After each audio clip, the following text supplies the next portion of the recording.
Good evening, YouTube. It is January 9th, and something happened today to our family. It kind of devastated us a little bit.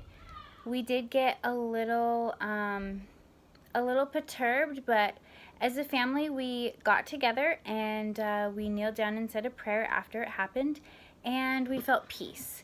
So here's what happened today. Sorry, I'm just trying to move this. Normally I'm using a different camera, but so this morning I went to go get my blood drawn. So as you all know, we have a lot of kids, and at all times we have 4 kids in the home, but as of right now we have 5 kids in the home at all times because we have our foreign exchange student Hema. So I haven't posted also from Christmas or New Year's because we've had the flu go through our house. We've had the horrible croup go through our house. We just kind of everybody fell apart right at Christmas. It was kind of weird. But I'll get some videos up soon. So when we started our YouTube channel, we knew that there would be some criticism. We knew that people would try to put us down. Even though we're small, we still were going to get that. And we understood.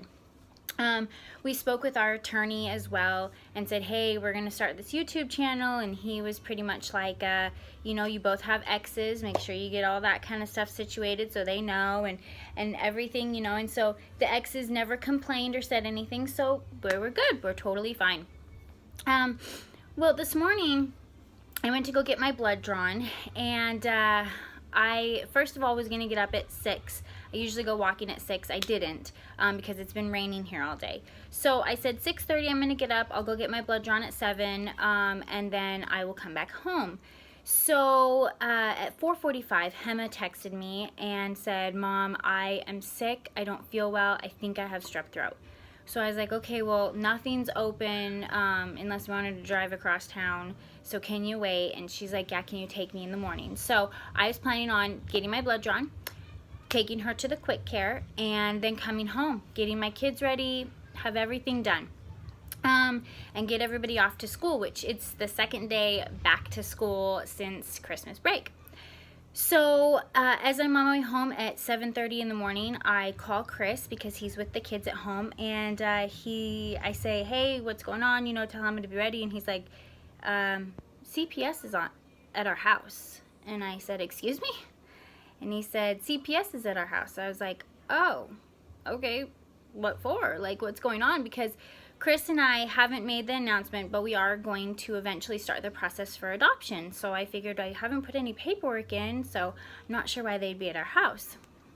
Well, the CPS worker came in and was talking with Chris until I got home, and I came in and I was flustered. I was like, what's going on? And she said, well, somebody called and there's some concerns about what's going on in your home.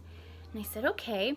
So she started to explain things that she said happened in September, October, and November. And right away we were like, oh, well, Chris's biological kids and my stepkids were here during those months. And they come with my son that's from my ex-husband. And so, nothing could bad happen, whatever. Anyways, so it just kind of was funny that it fell on the months when they happened to be here, but CPS never came out and all that kind of stuff. So we're not sure with the whole story with that, but it came down to she started saying, that we lock our kids in the dog kennels and that we never feed them, and that we have videos of us taping diapers to our baby, and that we were beating our kids. And we just both sat there and we opened our eyes and we're like, oh, okay. And we got all that on film? And she's like, no, but you have a YouTube channel that we were informed of. And I said, oh. I said, yeah, here's our YouTube channel. And she started watching, and she's like, oh, you guys have just such a beautiful, cute family. And I said, thank you. I'm like, none of them are beat. I'm like, maybe they behave a little bit better. Shh. Anyways, don't get me wrong. I do threaten my kids, and I do spank my kids, which is not against the law. Thank you very much. Anyways, so CPS worker went through this whole list, and I was like, oh, I was like, check out our videos. I was like, you know, the baby's still sleeping. If you can just be quiet and not wake her up, we're totally good, because I like to wake her up about 30 minutes prior to the kids leaving for school, because then she's not into everything while everybody else is getting ready. So she went up and she checked all the bedrooms, and she's like, oh my gosh, you're such an artist, because I painted the walls up in Hema's room and the girls' room and Bentley's room. And so she was just like, wow, like, you got it together. And then she saw our list of, I have a clock that has colors on it, and in the evening, starting at 4 p.m., we have a list of what goes on. And then she saw our calendar, and she just looked, and her eyes were like, oh my gosh, like, is this your day? And I was like, yeah. It's like, first of all, when I only have 5 children in the home, I said, once the big kids go off to school, I said, then I study, I read a book, then the kids and I have library time, and then it winds up where about the time that it's nap time and lunchtime, and then Hema comes home, and then Hema has to go to flag class. She spins the flag during the basketball games and softball games and things. And then we have Paisley and Bentley that get home, and I then have to get Paisley ready for violin lessons, Bentley ready for baseball lessons, and Zoe goes off to soccer. So there's not a lot of time for me to really do very much. And she was just like, yeah, like, you guys are on the go. I was like, yeah. She's like, and you're organized. And you're in school too? I said, yes, I'm actually in school to become a psychologist. Woo-hoo, me. So anyway, she's like, looks at me, and she's just like, wow, you are like the most organized mom I've ever seen, and I'm really sorry. And I was like, no problem.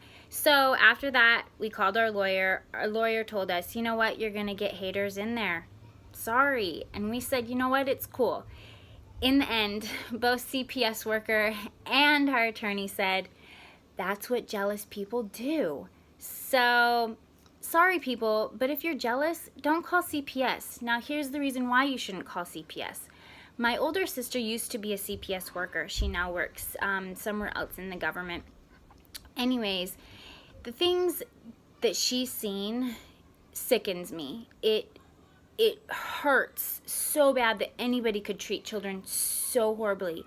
Neglect where the kids don't have food in the homes for days, where they don't have shoes, socks. Some of them are like in filthy diapers that have been there for like 2-3 days. She said she's had teenagers that she's picked up that have been beaten to like beaten. I'm talking horrible. And the worst is when kids that are my kids' age, my little ones, they're being taken out of a home for being raped and molested. It just hurts. So if you plan on calling CPS, you need to think about it, because the caseworker said to me very clearly this morning, I'm really sorry for coming here. This case will be closed. It's really sad that people do this, because there's other families out there and other kids out there that are waiting for her to come, to be their advocates. People, CPS is not a joke. Don't call because you're mad at somebody or jealous of them or viciously just feel like being a complete douchebag for the day. It's not funny. There's kids out there that really need help. Anyways, it comes down to, if you know a child that's being abused, go ahead and call CPS. We now have become advocates of CPS, and we're going to be working very closely with them. We're very excited. We also get to work very closely with children that have been abused and neglected, and our kids are going to get to mingle with them and speak with them. And we're going to start volunteering our time to help them out, along with the fact that we're going to become a foster family. We won't become a foster family for about 6 to 9 months due to the fact that I need to finish my semester of school, which I'm not trying to be selfish, but I do need to further my education because I've decided that I'm going to go into psychology with helping abused and battered children. So, as for this story, don't call CPS unless it's something serious. You don't know what could happen. The CPS worker said, you know what, I'm glad it was me, because we have a couple CPS workers that are having really bad weeks. They've just been going in and snatching up kids and then taking charge to look at the evidence. Well, if my kids had been snatched out of my house from this loving home where everybody loves them, everyone wants to be their friends, they're everyone else's friends, and they give the cutest, biggest hugs, well, they could be gone, and they could be in a bad home. Not all people are good that help out kids. So, keep your eyes and ears open for kids that really need help. Go ahead and volunteer. Go ahead and take some time to go help out the kids in need of this country that are placed in CPS. The thing is Child Protective Services is there to help. Sometimes they make mistakes, but you know what? They really do help out the kids out there that need it. So, from our loving home to your loving home, Blue-Eyed family, we are so thankful that you all are our followers, and we love you so much. From our home to yours, have a good night.